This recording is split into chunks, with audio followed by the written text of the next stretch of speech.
예레미야 선지자의 이야기까지 도착했습니다. 예레미야는 유다가 바벨론에게 멸망당하던 때에 바벨론에게 저항하지 맙시다. 바벨론을 섬겨야 됩니다. 우리가 항복합시다. 이렇게 외쳤던 특이한 예언자입니다. 보통은요, 나라의 지배계급들이 정신을 차리지 못하고 하나님을 신뢰하지 못하고 외세에 의존하고 나라를 올바르게 지켜먹지 못하고 매국노 같은 그런 짓을 할 때에 예언자가, 선지자가 나서서 나라를 지켜라, 하나님의 말씀대로 이 나라를 잘 세워라, 이렇게 말하는 것이 올바른 모습인 것 같은데요. 그런데 예레미야의 이야기는 전혀 다릅니다. 바벨론에게 저항하려고 하지 말고 오히려 이 나라를 그냥 포기해라, 멸망을 받아들여라, 바벨론의 속국이 되어 살아라, 이렇게 말합니다. 오히려 지금 부패한 왕실, 부패한 고위 관리들, 귀족들, 궁정 예언자들이 오히려 바벨론과 힘써 싸워야 된다고 말하고 있습니다. 하나님이 우리를 구원하실 것이라고 그들은 외치고 있어요. 그래서 예레미야의 예언은 우리가 읽기에 매우 당혹스럽습니다. 당연히 나라에서는 예레미야를 반역자 취급하겠죠. 백성들도 예레미야를 외면합니다. 예레미야는 왜 이런 이상한 말씀을 굳이 외치고 있을까? 오늘 우리가 주목해야 되는 오늘의 주제입니다. 예레미야는 제사장 아비아달 가문 출신 사람입니다. 아비아달 제사장은요, 다윗이 통일 왕국을 세울 때, 다윗은 엄밀히 말하면 남쪽 유다 출신이잖아요. 남쪽 유다 출신으로 북쪽 지파까지 통합해서 왕이 되었기 때문에 통합 이스라엘의 왕이 될 때 남쪽과 북쪽 사람들을 공평하게 관리로, 고위직으로 임명하려고, 그걸 탕평책이라 그러나요? 그렇게 골고루 임명하는 그 정책을 세웁니다. 남쪽 출신 제사장도요, 남쪽 출신 1명, 북쪽 출신 1명, 그래서 대제사장을 2명을 세워요. 남쪽 유다 출신으로 대제사장이 된 사람이 사독 제사장이고요, 북쪽 출신으로 대제사장이 된 사람이 아비아달입니다. 그런데 다윗이 죽게 되었을 때, 다윗의 죽음이 가까이 왔을 때 제일 중요한 건 후계자 문제였는데요. 이 후계자 문제에서 아비아달은 다윗의 장남 아도니야를 지지합니다. 당연히 장남이 후계를 이어받을 것이 거의 확실하니까요. 아도니야를 지지하는데요. 사독 제사장은 솔로몬을 지지하지요. 그러다가 솔로몬이 왕이 되고 나서 자기를 지지하지 않았던 아비아달 제사장을 추방해버립니다. 그 추방한 곳이 아나돗이라고 하는 고장입니다. 그 고장에서 추방당한 아비아달 제사장의 후예들은 다시 정계에 진출하지 못하고 그 지역에서 후손 대대로 살았는데요. 바로 그 아나돗 출신이 예레미야입니다. 그러니까 어떻게 보자면 우리로 치자면 몰락한 양반, 뭐 이런 가문이랄까요. 이제 대대손손 어르신들이 이렇게 이야기하는 겁니다. 우리는 원래는 나라의 최고 제사장이었는데 정치 싸움에 밀려서 이렇게 몰락했어. 그러면서 이제 아들들에게 대를 이어서 우리가 못나서도 아니고 훌륭한 사람들인데 그 정치적인 싸움에 밀려서 우리가 이 모양 이 꼴이야. 그러면서 어른들의 원망이랄까요, 소망을 자손들에게 계속 심어줬겠죠. 너희는 힘을 길러서, 너희는 공부를 열심히 해서 입신양명해라. 그런 마음을 가지고 살아왔던 사람입니다. 그래서 어떤 연구자들은요, 예레미야가 아나돗 지방에서 대대손손 이 아비아달 제사장의 후손으로서 대대손손 국가의, 나라의 반대되는 억울한 그런 마음을 가지고 살아왔을 것이다, 이렇게 추정합니다. 그래서 나라의 정책에 반대하는 그런 예언을 하지 않았을까, 이렇게 말하는 사람도 있습니다. 그러나 그건 좀 너무 지나친 억측인 것 같고요. 아무튼 예레미야는 소외된 지역에서 몰락한 가문 출신이다, 이렇게 말할 수 있죠. 이 예레미야가 요시야 왕 13년에 하나님의 부름을 받아서 예언자가 됩니다. 그런데 예언자가 되자마자 예언 활동을 시작하진 않았어요. 요시야 왕은 지난주에도 말씀드렸습니다만 이스라엘 유다가 멸망당할 때에 최후의 마지막 성군 훌륭한 왕이었습니다. 종교개혁을 일으키고 그 종교개혁 하나님의 말씀에 따라서 나라를 다시 바르게 세우고자 했던 왕이 요시야 왕이었어요. 그래서 예레미야 22장을 보면요, 그 요시야의 아들, 지난주에 그 멸망당하는 과정을 이렇게 설명해 드렸는데요, 너무 복잡하죠. 요시야가 죽고 나서 넷째 아들이 왕이 됐다가 넷째 아들이 이집트에 의해서 폐위되고 다시 둘째 아들이 왕이 되고, 이 둘째 아들이 급작스럽게 죽고 나서 그 둘째 아들의 아들, 그러니까 손자가 또 왕이 되고, 바벨론이 쳐들어와서 그 왕을 또 폐위시키고 요시야의 셋째 아들을 또 왕을 시키고, 이런 복잡한 과정이 있습니다. 우리가 그걸 다 머릿속으로 외울 수는 없습니다만, 지금 요시야라고 하는 훌륭한 왕이 죽고 난 이후에 왕들이 그 네 아들들, 그 손자까지 이어지면서 어지럽게 왕들이 막 바뀌는 과정에서 나라가 몰락하고 있다, 이 정도로 우리가 이해하고 있으면 되겠습니다. 요시야 왕이 훌륭한 왕이었는데 요시야 왕이 몰락한 이후에, 죽은 이후에 둘째 아들, 이제 넷째는 이미 지나가고요, 둘째가 왕이 되어서 그 이름이 여호야김인데요. 여호야김은 아버지의 유지를 따라서 훌륭한 왕이 되지 못합니다. 예레미야는 이 여호야김 시대 때 드디어 본격적인 예언 활동을 시작합니다. 그 예언 활동의 중심은요, 하나님의 말씀대로 나라를 다스려라, 너희의 아버지가 그랬던 것처럼, 요시야 왕이 훌륭하게 하려고 했던 것처럼 그대로 본받아서 해봐라 하는 게 예레미야의 첫째 예언 활동이었어요. 예레미야 22장 16절을 보면요, 요시야 왕에 대한 그 찬양, 칭찬이 나와요. 그 아들 여호야김 왕한테 해주는 이야기인데요, 제가 읽어드리겠습니다. 이렇게 말합니다. 여기에서 그는 아버지 요시야 왕이에요. 그는 가난한 사람과 억압받는 사람의 사정을 헤아려서 처신해 주면서 잘 살지 않았느냐? 바로 이것이 나를 아는 것이 아니겠느냐? 나 주의 말이다. 그런데 너의 눈과 마음은 불의한 이익을 탐하는 것과 무죄한 사람의 피를 흘리게 하는 것과 백성을 억압하고 착취하는 것에만 쏠려 있다. 예레미야 22장에서 여호야김 왕에게 아버지를 본받아서 나라를 다스려라 하는 예레미야의 예언입니다. 그러면서 예레미야는요, 아버지 요시야 왕이 성전 리모델링을 하면서 찾아냈던 그 하나님의 말씀이잖아요. 그게 아마 신명기일 거라고 추측을 하는데요, 신명기의 말씀을 다시 한번 바룩이라고 하는 서기관에게 받아쓰게 해가지고 왕에게 바칩니다. 하나님의 말씀이 이렇습니다 하고 바룩을 통해서 왕에게 바쳐요. 그리고 왕에게 그 하나님의 말씀을 한 절 한 절 읽어주게 합니다. 왕은 어떻게 했을까요? 그 말씀을 들으면서 왕은요, 서기관 바룩이 자기 앞에 나와서 둘둘 말린 두루마리를 쭉 펴가면서 하나님의 말씀을 구구절절 눈물을 흘리며 읽을 때에 감동하기는커녕 바룩이 읽어나갈 때마다 다 읽은, 오늘날로 치면 책을 한 장 읽을 때마다 한 장 찢어서 불에 던져버리고 또 한 장 읽으면 또 한 장 찢어서 불에다가 던져버리면서 그렇게 하나님의 말씀을 모욕합니다. 예레미야의 첫 번째 예언 활동은 이렇게 끝납니다. 여호야김 왕 때에 아버지 요시야 왕처럼 하나님을 섬기며 살아야 합니다 라고 외쳤던 예레미야의 외침은 받아들여지지 않고 그렇게 끝나죠.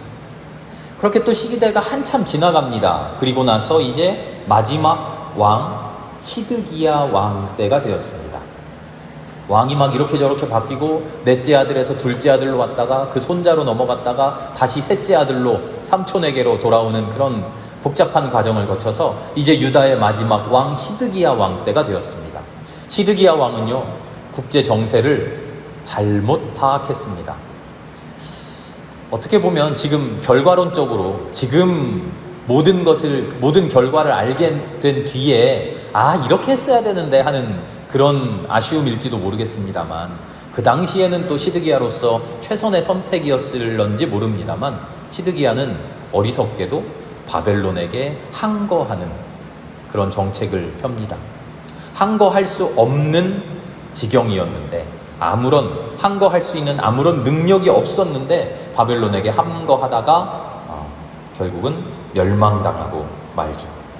바로 그때 시드기야 때에 예레미야는 시드기야에게, 왕에게, 그리고 백성들에게 이렇게 외친 겁니다. 바벨론에게 저항하지 맙시다. 바벨론에게 저항하는 것은 어리석은 짓입니다. 우리는 멸망당해야 됩니다. 참 이상하죠. 그리고 나서 예레미야는 백성들이 멸망당한 후에 바벨론이 총독을 세워놓고 가는데요. 이 총독을 암살하는 사건이 벌어집니다. 총독을 암살하고 암살한 사람들이, 유력한 사람들이 이집트로 막 망명을 떠나거든요. 그 망명객 속에 예레미야도 끼어서 이집트로 갑니다. 이집트에 가서도 계속 같은 예언을 합니다. 이집트에게 기댄다고 될 것 같느냐? 우리가 독립할 수 있을 것 같느냐? 아니다. 지금이라도 바벨론에게 완전히 항복하자. 계속 이런 이야기를 합니다. 예레미야는 왜 이런 주장을 했던 걸까요? 예레미야의 주장을 겉보기로만 놓고 보면 반민족적인 주장이죠. 반국가적인 주장이에요. 하나님께서는 정말로 이스라엘의 멸망을 원하셔서 예레미야를 통해서 멸망당하라 이렇게 말하셨던 것일까? 오늘 그 이야기를 하려는 겁니다. 예레미야는요, 위기의 상황이 낳은 예언자예요. 나라의 운명이 풍전등화일 때 온 나라가 바벨론에게 맞서서 마지막 한판, 마지막 전쟁을 벌이려고 하는 때에 바로 그 비장한 때에 등장해요. 바로 그 비장한 때에 용기를 북돋워주는 게 아니라 우리는 망합니다. 우리는 항복해야 됩니다. 이렇게 말해요. 그러니까 어느 누구도 예언자의 말에 동조하지 않죠. 유다의 지도자들은요, 겉으로 보기에는 매우 담대한 결정을 합니다. 매우 용감한 결정을 해요. 바벨론이라고 하는 엄청난 제국에게 맞서서 우리가 저항하겠다. 하나님께 기도하면 하나님이 지켜주신다. 온 나라가 똘똘 뭉쳐서 어린아이부터 노인에 이르기까지 다 항거하자. 그 누구도 반대할 수 없는 그럴듯한 명분을 가지고 있어요. 그런데요, 그 명분 뒤에 숨겨져 있는 속마음이 있다는 거예요. 예레미야는 그거를 간파하고 있는 겁니다. 민족이라는 명분, 하나님의 나라를 유지해야 된다고 하는 명분, 사실 이런 것은요, 예루살렘에 사는 왕과 고관들, 지도자들이 자신의 이익을 보전하기 위한 고상한 껍데기 같은 명분에 지나지 않았어요. 무슨 이야기입니까? 민족을 위해, 이 나라를 위해 바벨론에게 맞선다라고 했지만 바벨론에게 맞서는 그 전쟁을 통해 희생당하는 것이 누굽니까? 누가 희생당하고 실제로 고통당하는 게 누굽니까? 예레미야는 그거를 쳐다보는 겁니다. 그거를 간파하는 겁니다. 전쟁을 통해 피 흘리고 죽어가는 게 누굽니까? 왕이 전쟁 일선에 나가서 싸웁니까? 고관들이, 귀족들이 전쟁을 직접 나가서 칼 들고 창 들고 싸우나요? 아니에요. 백성들이 싸웁니다. 백성들이 피 흘려서 나라를 구하면, 나라가 온전히 서 있으면 권력을 그대로 유지하는 것은 왕들과 귀족들이에요. 백성들이 피 흘려 나라를 구하면 바로 그 백성을 억압해서 왕들과 귀족들은 여전히 호화스러운 삶을 살아가는 거예요. 여전한 권세, 여전한 권력을 가지고 그 백성을 착취하면서 풍요롭게 살아요. 그런데 항복하게 되면 어떻게 됩니까? 항복하게 되면요, 왕 위에서 내려오는 사람, 권력을 잃는 사람은 왕과 귀족들만 그래요. 백성들은 어떻게 됩니까? 백성들은 자기 다스리는 사람만 바뀔 뿐이지 백성들의 삶은 그대로예요. 물론 바벨론 포로기에 유다 백성들이 힘들었긴 했습니다만 사실 지도자만 교체되면 끝나는 일이에요. 우리 옛날에 그런 이야기들이 많잖아요. 삼국시대에 충청도 사람들이 이런 얘기를 많이 했어요. 삼국시대에 군인들이 몰려와서 너 어느 나라 백성이야? 라고 물어보면 충청도 사람들이 대답을 빨리 안 하고 글쎄요 하고 기다린답니다.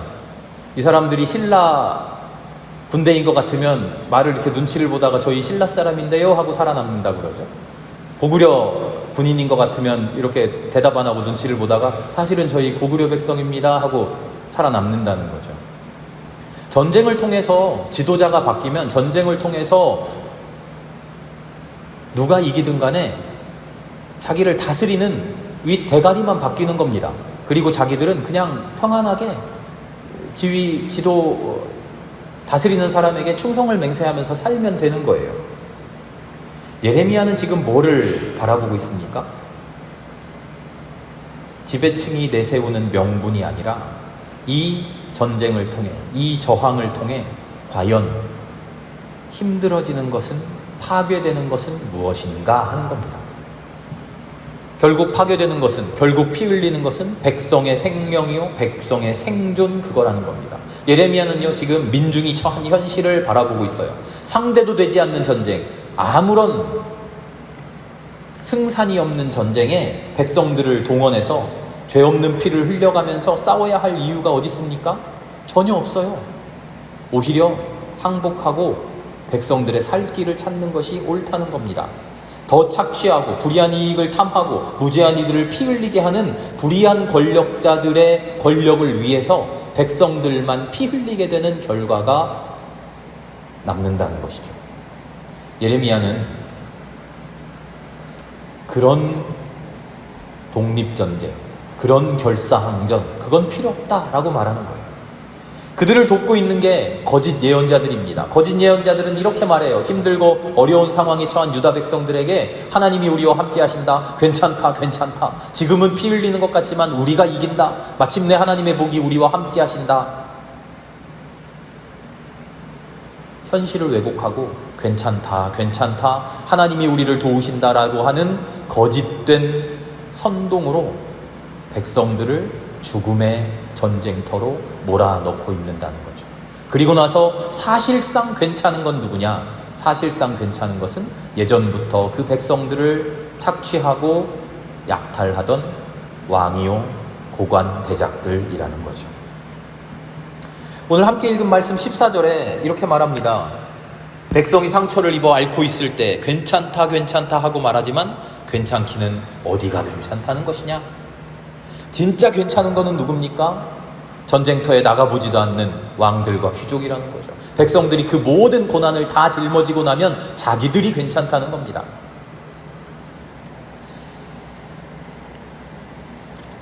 명분과 진리를 내세우는데 예레미야는요 그런 명분, 그런 진리 다 필요 없다는 거예요. 그렇게 하나님의 백성 되고 그렇게 하나님을 붙드는 거, 그런 거 다 거짓이라는 거죠. 진짜 가치는 뭡니까?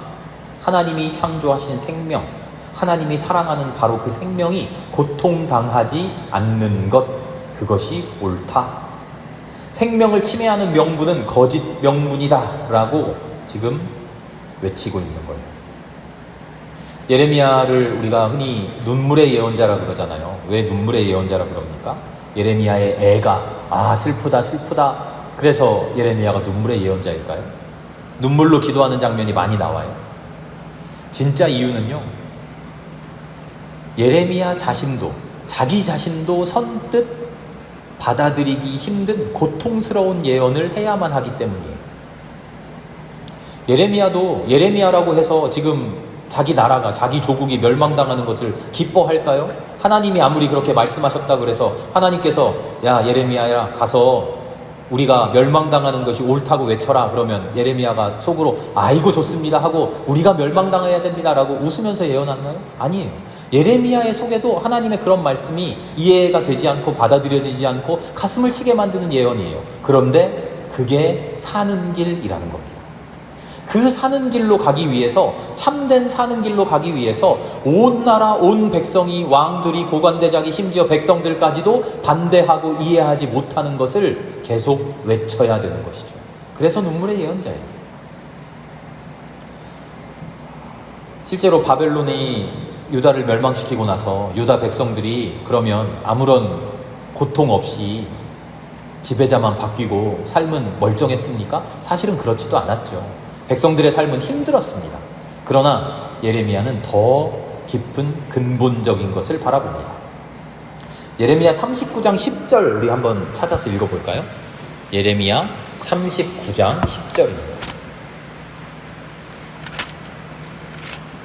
마침내 바벨론에게 유다가 멸망당하고 난 뒤 이야기예요. 바벨론의 군인들이 예루살렘을 정복하고 난 다음에 일어난 일입니다. 39장 10절 찾으셨나요? 네, 함께 한 목소리로 읽어보겠습니다. 그리고 근위대장 느부사라다는 가진 것이라고는 아무것도 없는 일부 빈민을 유다 땅에 남겨두고 그들에게 포도원과 농토를 나누어 주었다. 아멘.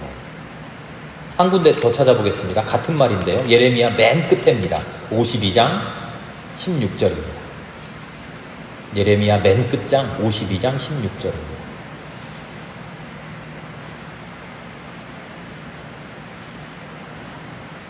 예레미야 52장 16절 똑같은 말씀입니다. 함께 읽겠습니다. 그러나 근위대장 느부사라다는 그 땅에서 가장 가난한 백성 가운데 일부를 남겨두어서 포도원을 가꾸고 농사를 짓게 하였다. 아멘. 무슨 이야기입니까? 유다가 멸망당하고 예루살렘이 멸망당했는데요. 지금 극심하게 가난한 사람, 이제껏 하나님의 나라 유다, 하나님이 다스리는 왕국이라고 하는 유다 이스라엘에서 오히려 핍박당하고 오히려 죽을 만큼 힘들게 살아온 가난한 백성은 어떻게 되었어요? 포도원을 얻고 농토를 얻었대요. 예레미야는 지금 이스라엘의 멸망을, 유다의 멸망을 전혀 다른 관점에서 바라보고 있어요. 나라가 망했구나, 우리 끝장났구나, 아이고 하나님 왜 우리를 버리셨습니까? 이게 아니라요, 하나님의 나라가 온전하게 하나님의 나라답게 통치되지 못해서 하나님의 백성들이 힘들어하고 하나님의 백성들이 농토를 잃고 하나님의 백성이 포도원을 잃고 피눈물을 흘리고 있었는데, 바벨론이라고 하는 하나님의 도구가 유다를 멸망시키고 하나님의 백성들을 핍박하던 지도자들을 다 사로잡아가고 오히려 하나님의 백성들을 해방시켜줬다는 관점으로 이야기를 하고 있는 거예요. 역사의 큰 흐름으로 볼 때 나라는 멸망했지만 하나님의 백성을 착취하던 군림하던 그릇된 지도자들을 외세라는 이름으로 강제로 뿌리채 뽑아내 버렸다는 거죠. 백성들에게 악행을 일삼던 불의한 자들을 일거에 몰아내는 하나님의 심판이라는 겁니다. 오히려 민중은 숨통이 튀었어요. 나라는 멸망했는데 그 나라가 멸망하면서 나를 못 살게 굴던 왕과 귀족 지도자들이 다 끌려갔어요. 그리고 오히려 포도원을 얻었어요. 오히려 농토를 얻었어요. 아무것도 없던 가난한 이들이 오히려 해방되었어요. 백성들은 무지해서 알지 못했습니다. 그래서 원하지도 않았어요. 그런데 하나님께서는 강제로 이스라엘을 변화시키시는 거죠. 하나님이 지금 집중해서 보시는 건 뭡니까? 민중의 생존입니다.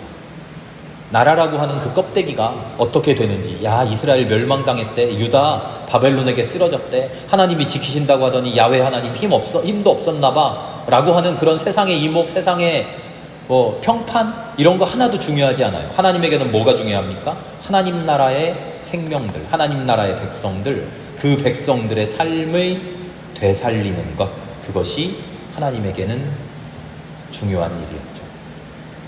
그래서 예레미야를 통해서 이렇게 외친 겁니다. 우리 멸망당합시다.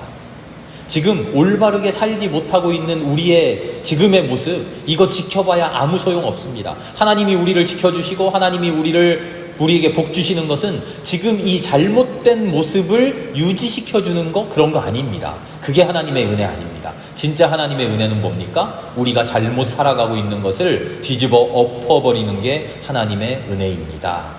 예레미야는 그렇게 눈물을 흘리며 외치고 있는 것이죠. 그래서 예레미야는 눈물을 흘릴 수밖에 없습니다. 백성들이 몰라주니까요.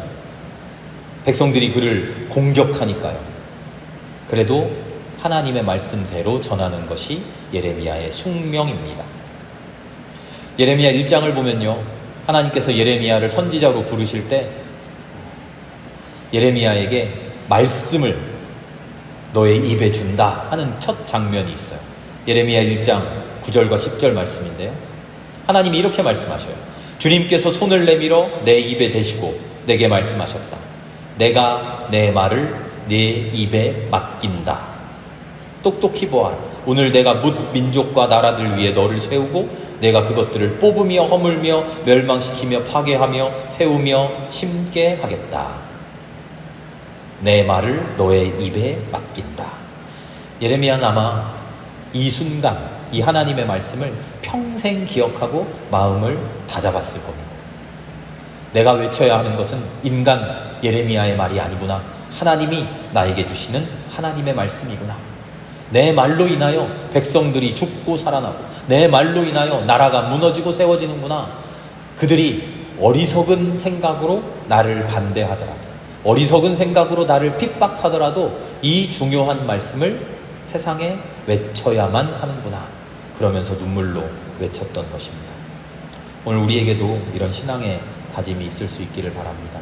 하나님 우리에게 은혜를 주시는데요, 하나님이 주시는 은혜는 지금 우리가 누리고 있는, 지금 우리가 붙들고 있는 그런 행복이 아니라 잘못된 것이라면 근본에서부터 뒤집어 엎고 우리의 생명을 다시 살려주시는 그런 은혜임을 우리가 깨닫습니다.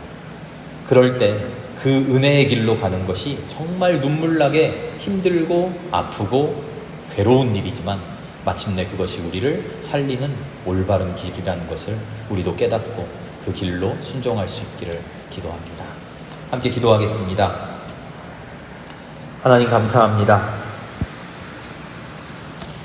하나님 우리에게 일러주시는 주님의 말씀이 우리에게는 멸망의 말씀이요, 우리에게는 실망의 말씀이요, 우리에게는 아픔이 되는 말씀이라 할지라도 그 말씀을 통하여 우리가 바로 살고 그 말씀을 통하여 우리가 회복되는 것을 고백합니다. 주여, 주님의 말씀에 순종하여 그 길로 갈 수 있는 우리가 되게 하여 주시옵소서. 그 길이 힘들고 슬프고 눈물 난다 할지라도 눈물 흘리지 않는 길을 원하기보다 눈물 흘리며 구원의 길을 가겠다고 주님께 대답하는 그런 우리가 되게 하여 주시옵소서. 모든 말씀을 예수님의 이름으로 감사하며 기도합니다.